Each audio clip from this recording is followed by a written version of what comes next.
திருவிளையாடல் புராணம் என்பது பற்றி சொல்லியும் கேட்டும் வருகிறோம். நாம் என்று சொல்லவும் கேட்கவுமாக இருக்கின்ற திருவிளையாடல் அங்கம் வெட்டிய திருவிளையாடல். அங்கம் வெட்டிய திருவிளையாடல். அங்கம்னா என்னன்னு உங்களுக்கு தெரியும். கை, காலு, கண்ணு, காது, மூக்கு, இது அங்கம். அங்கம் வெட்டிய திருவிளையாடல் சிவபெருமான் நிகழ்த்தி காட்டிய அற்புதமான ஒரு திருவிளையாடல். மதுரையில் குலோத்துங்க பாண்டியன் ஆட்சி காலம் அது. குலோத்துங்க பாண்டியன் ஆட்சி காலம் அது. இந்த குலோத்துங்க பாண்டியன் செங்கோல் ஆட்சி செய்து கொண்டிருக்கிறான். அவனுடைய வெண்கொற்ற கொடையின் கீழே அந்த நாட்டு மக்கள் அனைவரும் வளமாகவும் நலமாகவும் மகிழ்வாகவும் வாழ்ந்து கொண்டிருக்கிறார்கள். ஒரு மன்னவன் தன்னுடைய நாட்டு மக்களை எப்படி காப்பாற்ற வேண்டும் என்று ஏற்கனவே சேக்கிழார் பெருமான் சொன்னதை நாம பார்த்திருக்கிறோம். மாநிலம் காவலன் ஆவான், மண்ணுயிர் காக்கும் காலை தான் அவனுக்கு இடையூறு தன்னால், தன் பரிசனத்தால், கல்வரால், பகைவரால், உயிர்கள் தம்மால், கொடிய விலங்குகள் தன்னால், தன் பரிசனத்தால், கல்வரால், உயிர்கள் தம்மால் ஆன பயம் ஐந்தும் அறங்காப்பன் அல்லனோ அப்படின்னு சொல்றார். 5 வகையான இந்த தீமைகளையும் காத்து மக்களை காப்பாற்றுகிற பெரும் பணியை ஒரு அரசன் செய்ய வேண்டும். அரசனுக்குரிய கடமை. அதையெல்லாம் கடைபிடிச்சா நாடு எப்படியோ இருக்கும். அதெல்லாம் ஏதோ அவர் காலத்தில் சொல்லிட்டு போயிட்டாங்க. இளைஞர் ஏட்ட கடிச்சான், பாட்டை கடிச்சான்னு சொல்லி நம்ம ஆட்கள் யாரும் அதை பற்றி கவலையே படுறது இல்லைங்கிறத ஆயிப்போச்சு. ஆக குலோத்துங்க பாண்டியன் தன்னுடைய நாட்டு மக்கள் நலமாகவும் வளமாகவும் வாழ வேண்டும் என்பதற்காக வெண்கொற்ற கொடையின் கீழே அருமையான ஆட்சி மற்றவர்கள் பாராட்டுகிற மாதிரி செய்து கொண்டிருக்கிறார். இந்த பாண்டிய நாட்டின் வளம், அந்த மக்களுடைய நலம், பாண்டிய நாட்டுடைய எல்லா சிறப்புகளையும் கேள்விப்பட்டு பக்கத்து நாட்டைச் சேர்ந்த ஒருவர் அவரு வாள் சண்டை, வாட்போர், கட்சி சண்டையில வல்லவர்,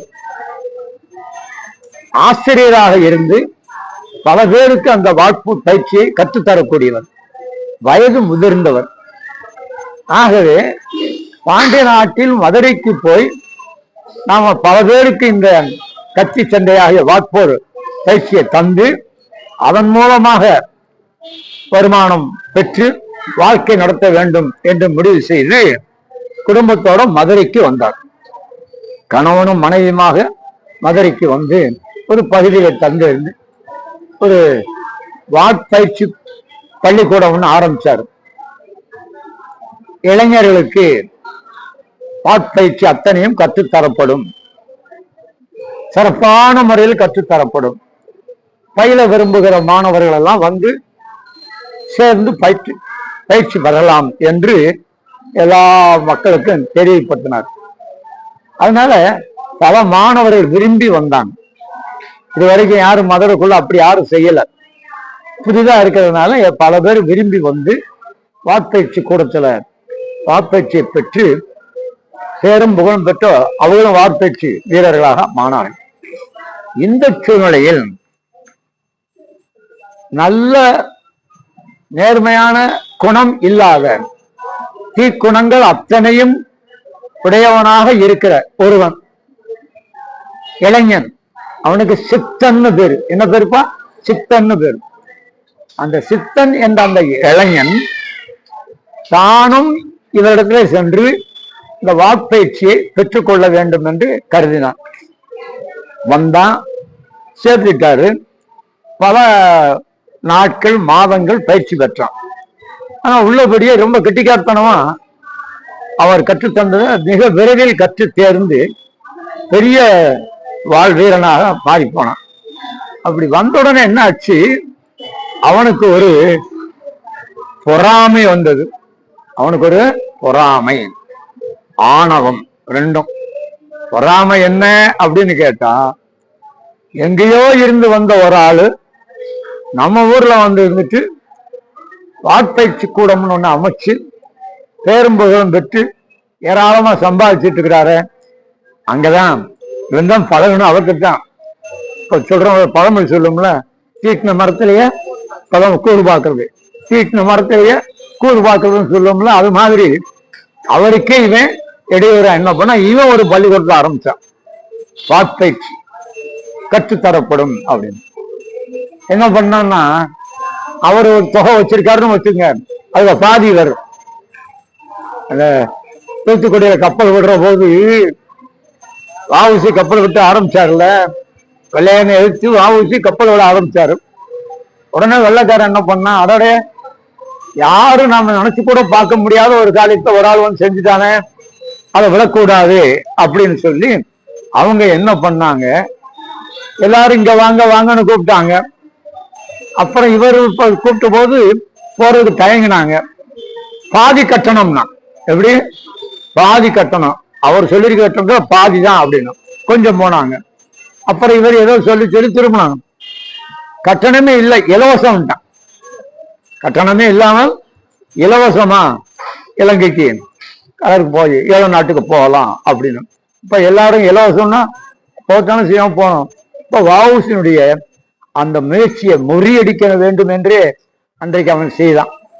அதுபோல இந்த சித்தன் என்பவன் இந்த வயமுதிர்ந்த தனக்கு ஆசிரியனாக கற்றுத்தந்த அந்த முதியவனுடைய வாழ்க்கைக்கு கேடு செய்து அவன் இந்த வருமானம் பெற முடியாமல் இந்த ஊரை விட்டு ஓட்ட வேண்டும் என்று முடிவு செய்து இவன் வாட்பயிற்சி கூட வச்சு பாதி தொகை என்று கட்டணம் வச்சு பல பேருக்கு கற்றுத்தோம்னா பெரும் கூட்டமா அங்க போய் சேர ஆரம்பிச்சது.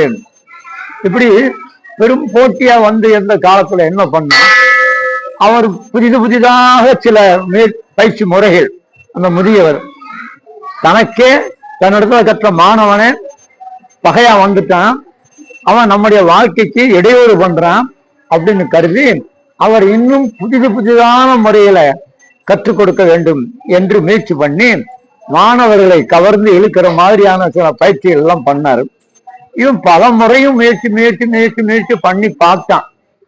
அப்படி முயற்சி பண்ணி பார்த்தும் அவனால முடியல. அப்போ வேறு ஏதாவது குறுக்கு வழியில இவனை ஊரை விட்டு ஓட்டணும். நேர்மையான வழியில ஊரை விட்டு ஓட்ட முடியாது, குறுக்கான வழியில ஊரை விட்டு ஓட்டணும். என்ன செய்யலாம் அப்படின்னு பார்த்தான். இந்த குருவனுடைய மனைவி இளமையான பெண்ணு, அழகான பெண்ணு, மனசு அங்க போச்சு இவனுக்கு. அந்த பெண்ணிடத்துல ஒவ்வொரு நாளும் போய் எனக்கு இடம் உண்டா, எனக்கு இடம் உண்டா அப்படின்னு, என்ன உன்னுடைய மனதில் எனக்கு இடம் உண்டா அப்படி. முதல்ல அந்த அம்மா அதை பத்தி எல்லாம் பெருசா நினைக்கல, ஏதோ சின்ன பையன் மாதிரி விளையாட்டு பையனா அதை கேட்டுக்கிட்டு இருக்கான் அப்படின்னு சொல்லி அவரு அந்த அம்மா அதை பற்றியே கவலைப்படாம கணவரத்துல இதை பத்தி எதுவும் சொல்லல. ஒரு நாள் என்ன பண்ணா, திடீர்னு வீட்டுக்குள்ள புகுந்து இடம் உண்டா இடம் உண்டாங்க. அந்த அம்மா அப்படியே அஞ்சு ஓடினான். உடனே கைப்பிடிச்சு இழுத்து தொல்லை பண்ண ஆரம்பிச்சான். உடனே என்ன பண்ண, அந்த அம்மா அவனை கழுத்தை பிடிச்சு வெளியில தள்ளி கதவை அடைச்சிட்டான். கழுத்தை பிடிச்சு வெளியில தள்ளி கதவை அடைச்சு தன்னை காத்து கொண்டான். சரி, இவ்வளவு நடந்திருக்குல்ல, வீட்டுக்காரத்தை சொல்லியிருக்கலாம். அந்த அம்மா சொல்லல, கணவன் இடத்துல எதை பற்றி எதுவும் சொல்லலை. இவனே கெட்டவனா இருக்கான் சொல்லி இன்னும் மேல ஏதாவது தொந்தரவு வருவான், இதை நாம கவனமா எச்சரிக்கையா இருந்துட்டு காப்பாத்திடுவோம் அப்படின்னு அந்த அம்மா வேற எதுவுமே அவர்கிட்ட சொல்லலை. ஒரு நாள் அவரு வெளியில போயிருக்காரு, வர்றதுக்கு நேரம் ஆகும் நான் நினைச்சு வீட்டுக்குள்ள புகுந்து தொந்தரவு பண்ணணும்னு சொல்லிட்டு எல்லாம். அப்போ அந்த அம்மா கொஞ்சமும் இடம் கொடுக்கல. ஆமா, இப்படி இருக்கிற போது ஒரு நாள் என்ன பண்ணா, இன்னமும் இவருடைய கொட்டம் அடங்கல, அவருடைய வேகம் தனியல, வருமானம் அவருக்கு குறையல, நமக்கு வாழ்க்கைக்கு வழி இல்லாத அளவுக்கு அது போட்டியா இருக்காரு. அதனால ஊரை விட்டு துரத்தணும் அப்படிங்கிற மாதிரி முடிவு பண்ணி என்ன பண்ணான்னா, ஒரு நாள் அவரை கூப்பிட்டான் ஆசிரியரை.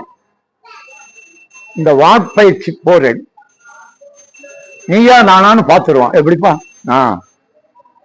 இந்த வாட்பயிற்சி போரில் வாட்போரில் நீயா நானா யாரு 2 பேர்ல அப்படின்னு பார்த்துருவோம் அப்படின்னு அவரையே சவால் விட்டு கூப்பிட்டான். கூப்பிட்ட பிறகு அவர் சும்மா இருக்க முடியுமா?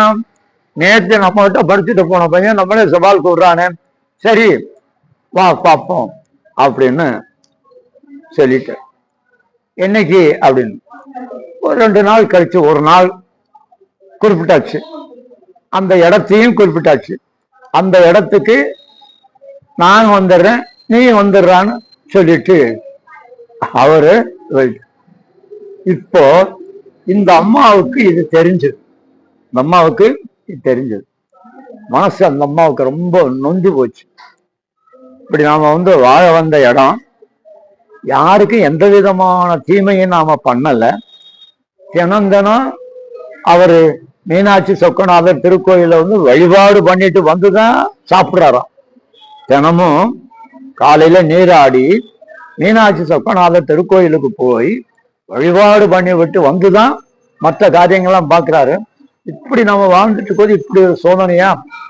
சொக்கநாதா, திக்கற்றவர்களுக்கு நீதான் துணை, இப்படி அவன் வம்பு பண்றானே அப்படின்னு சொல்லி இந்த அம்மா முறையிட்டாங்க.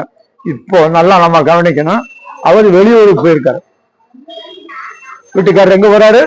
வெளியூருக்கு போயிருக்கிறாரு. இந்த அம்மா வேண்டிட்டாரு. இப்ப சொக்கநாதன் அவருடைய வடிவத்துல வர்றாங்க.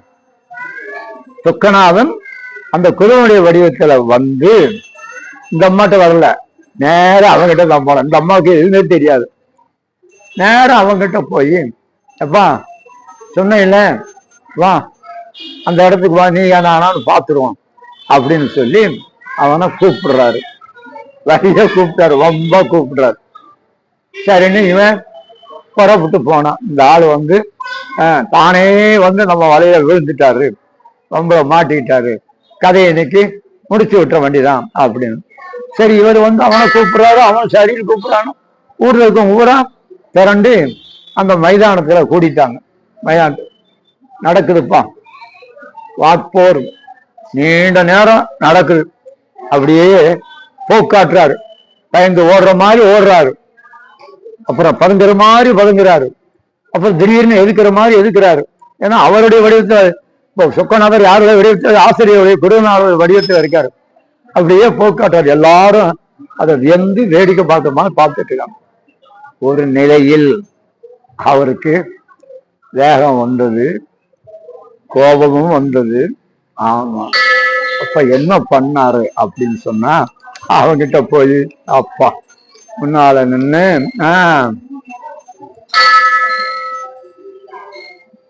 இந்த கண் தானே அந்த பெண்ணை தீய நோக்கத்தோடு பார்த்தது, வாங்கிக்க. இந்த கால் தானே அங்க போச்சு தவறான நோக்கத்தோடு, வாங்கிக்க, கால் வெட்டியாச்சு. இந்த கைதான தொட்டு விட்டது, வாங்கிக்கோ, கை வெட்டியாச்சு. அப்போ ஒவ்வொரு அங்கமா வெட்டி வெட்டி வெட்டி சிதைச்சு அவனை ஒரு வழி பண்ணி கடைசியா ஆமா தலையோட சேர்த்து போச்சு. முடிஞ்சு போயிடுச்சு. முடிஞ்சு போனா அவர் எல்லாம் பார்த்துட்டு இருக்கிற போது அவரு திடீர்னு கூட்டத்துக்குள்ள இருந்தவரை காணும். அவரோட சொக்கநாதராச்ச கூட்டத்துக்குள்ள இருந்தவரை காணும். இவ்வளவு நடந்தது அந்த அம்மாவுக்கு தெரியாது, எதுவுமே தெரியாது. இவ்வளவு நடந்த அந்த அம்மாவுக்கு எதுவுமே தெரியாது. அப்போ எல்லாருமா சேர்ந்து இங்கதானே சண்டை போட்டாரு, அவர் தானே இப்போ காலு கை கண்ணு கது எல்லாம் தனித்தனியா வெட்டி ஒவ்வொரு அங்கங்களா வெட்டி கழுத்தையும் தீட்டு போறாரு. திடீர்னு கூட்டத்துக்குள்ள எங்க மறைஞ்சு போயிட்டாரு அப்படின்னு ஒரு பெருங்கூட்டமா வீட்டுக்கு வர்றாங்க. பெருங்கூட்டமா வீட்டுக்கு வர்றாங்க. இன்னும் இத்தனை பேர் நம்ம வீட்டுக்கு ஒன்னா சேர்ந்து வர்றாங்களே அப்படின்னு இந்த அம்மா அப்படியே வியந்து போய் நின்று அப்படியே பாக்குறா. நேரில் எங்க குருநாதர் அப்படின்னா, அவர் ஊருக்கு போயிருக்காருயா. என்னம்மா சொல்றீங்க, ஊருக்கு போயிருக்காரா? இப்போ நேரமா அந்த சித்தனோட சண்டை போட்டு ஒவ்வொரு பகுதியா வெட்டி வெட்டி வெட்டி வீழ்த்தி அவனை கடைசியில இல்லாமலே பண்ணிட்டாரு. நீங்க ஊருக்கு போயிருக்காருன்னு சொல்றீங்க. ஐயா, இந்த மீனாட்சி சொக்கநாதனுக்கு பொதுவா நான் சொல்றேங்க, அவர் ஊருக்கு தாயா போயிருக்காரு. அவர் என்ன அப்படின்னு இந்த அம்மா சொல்.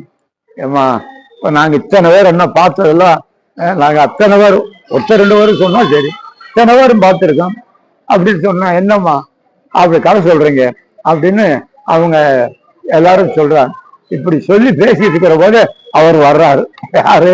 ஒரு ஆசிரியர் வர்றாரு. இன்னும் வந்துட்டாருல அப்படின்னு. நம்ம வீட்டுக்கு முன்னால இத்தனை பேர் கூடி நிக்கிறா, அவருக்கு புரியல. என்னையா திடீர்னு மறைஞ்சு போயிட்டீங்க, எங்க போனீங்க? என்னையா சொல்றீங்க? நான் எங்க போனேன், நான் எங்க மறைஞ்சு போனேன்? என்ன விளையாடுறீங்களா? மைதானத்துல சித்தனை கூப்பிட்டு, இந்த கால் தானே போனது, இந்த கைதான தொட்டது, இந்த கண்தான பார்த்தது, ஒவ்வொரு அங்கமா வெட்டி வெட்டி வெட்டி தேய்ச்சு கதையை முடிச்சீங்களே. இப்போ என்னன்னு கேட்குறீங்க, எங்க போனீங்க திடீர்னு மறைஞ்சு? ஐயா, நான் ஊருக்கு போயிட்டு இப்பதான் ஊருக்குள்ளேயே வரேன், வெளியூருக்கு போயிட்டு இப்பதான் வர்றேன். அப்படியானால் நாங்க எத்தனை பேர் பார்த்ததும் பொய்யா அப்படின்னு சொல்ற போதுதான் அவர் நினைக்கிறார், ஆஹா, நம்முடைய வடிவில், என்னுடைய வடிவத்தில் அந்த சொக்கநாதனே வந்து அவன் செய்த குற்றத்துக்குரிய தண்டனையா ஒவ்வொரு அங்கங்களாக வெட்டி வெட்டி வெட்டி சாய்த்து கடைசியிலேயே அவனையும் இல்லாமல் செய்து என்னுடைய மனைவியினுடைய கற்பையும் காத்து என்னுடைய மானம் மரியாதையும் காத்திருக்கிறார். நான் நாளும் நாளும் நாளும் வழிபாடு செய்ததனுடைய பலன் அது. நான் இல்லையா, சோமசுந்தர பெருமானாய் சொக்கநாதன் தான் இவ்வளவு சொல்லியிருக்கு. இப்ப இவங்க யாராலையும் நம்ப முடியல, யாராலையும் நம்ப முடியல.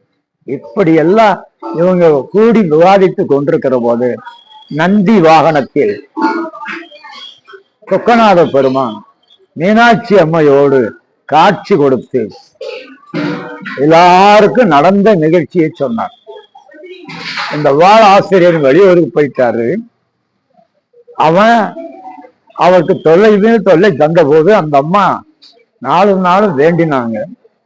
அப்போ வேண்டுவாருக்கு வேண்டுவன ஈவான் கண்டாய், வேண்டுவாருக்கு வேண்டுவன ஈவான் கண்டாய் என்பதனால அந்த வேண்டுதலை நிறைவேற்றுவதற்காக, அவர் கோரிக்கை நிறைவேற்று, நானே உன்னுடைய வடிவத்தில் சென்று அவனுடைய அங்கங்கள் ஒவ்வொன்றாக வெட்டி வெட்டி சாய்த்து அவனை கடைசியாக இல்லாமல் பண்ணிவிட்டேன். ஆக இனி உங்களுக்கு எந்த விதமான தொந்தையும். அதனால பெருமானே, இந்த ஊரில் இந்த உலகத்தில் இனி நாங்கள் இருந்து பயனில்லை, வாழ வேண்டிய அவசியம் இல்லை. உன்னுடைய திருவடி நிழலிலே எங்களை சேர்த்துக்கொள், உன்னுடைய திருவடி நிழலில் எங்களை சேர்த்துக்கொள் என்று அவர் 2 வருமா வேண்டின போது சோமசுந்தரனாய சொக்கநாத பெருமான் அந்த இருவரையும் தம்முடைய திருவடி நிழலிலே சேர்த்து அருள் செய்தார் என்பது இந்த வரலாறு. சின்ன வரலாறு தான், சுவையான வரலாறு. அங்க